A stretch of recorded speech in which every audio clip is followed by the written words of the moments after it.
Hi guys! Welcome to our latest video.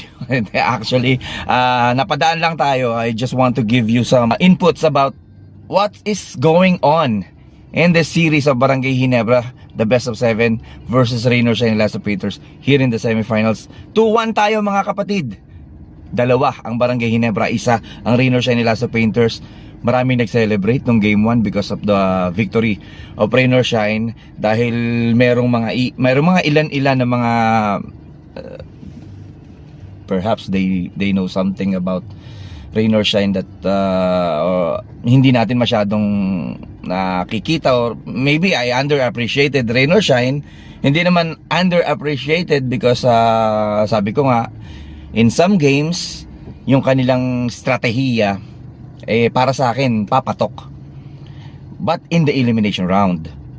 But in the playoff, kapag best of 5 or best of 7 yan, yung ganong strategiya medyo, kapag ang kalaban mo sobrang strategic, sobrang disciplined, like for example, so those teams like Meralco Bolts,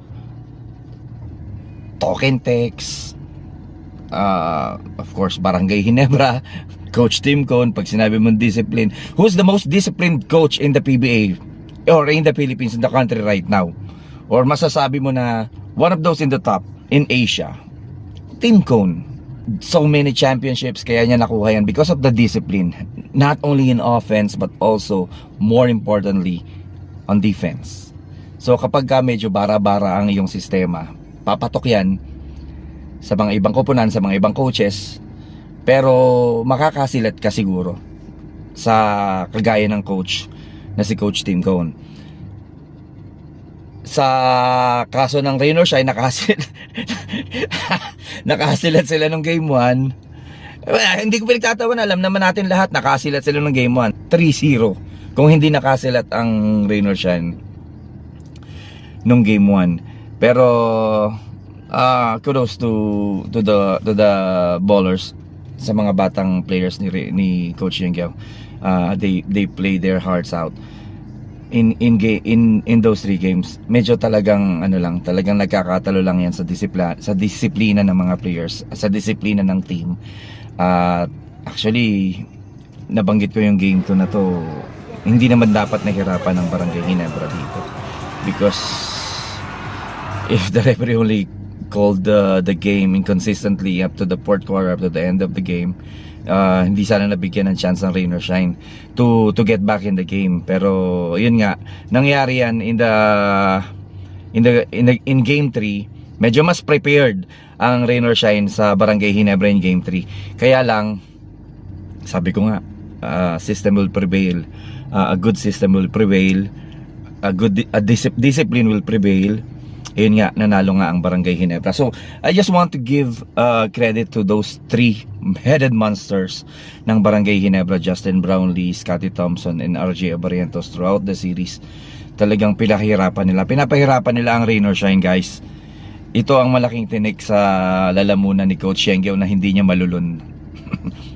Hindi lang ni Coach Yengyao, pati sa mga haters ng Barangay Ginebra, hindi nila malulun yung 3 players na ito: Justin Brownlee, Scotty Thompson, and RJ Abarientos. Probably RJ, baka kanya na.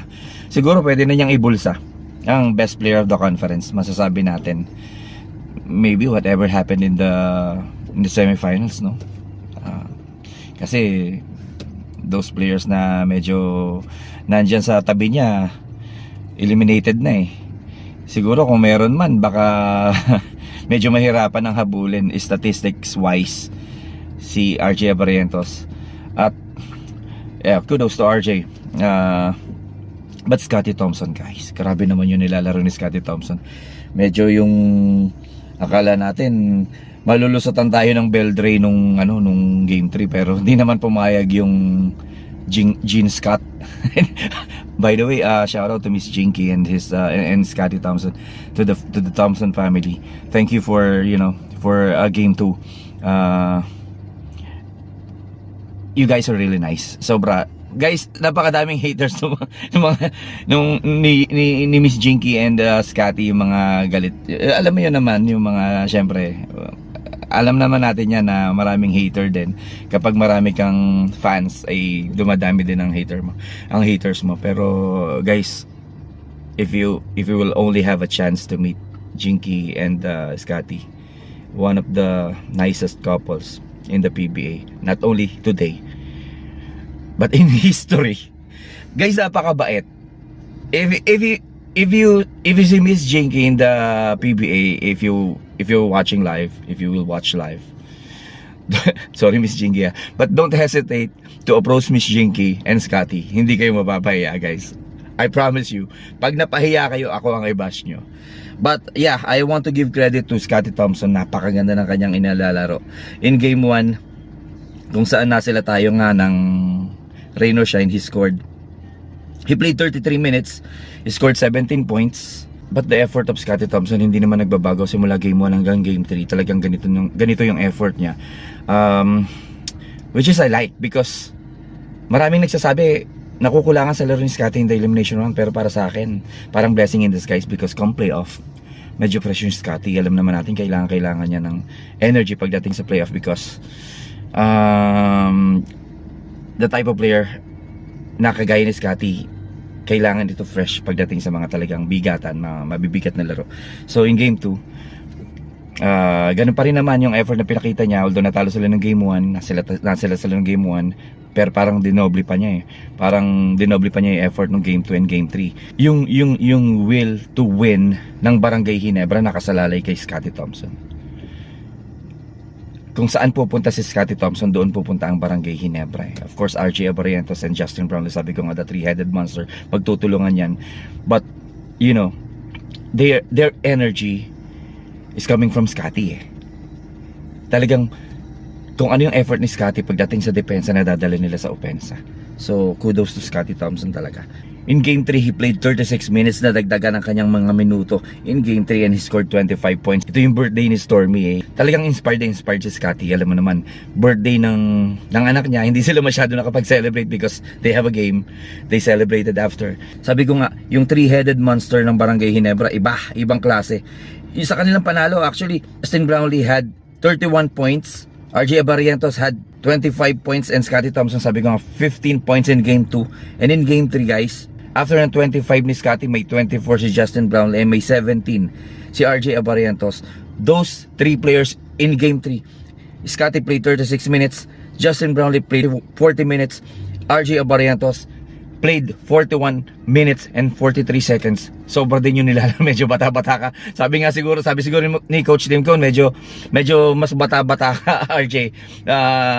If you can give us more minutes, we have a better chance to beat rain or shine na medyo high octane niya ang nilalaro. Kudos to RJ, basagang ilong, and he played 41 minutes in game 3. Talagang warrior din yung batang ito. At I'm sure Barangay Ginebra love RJ Abarientos.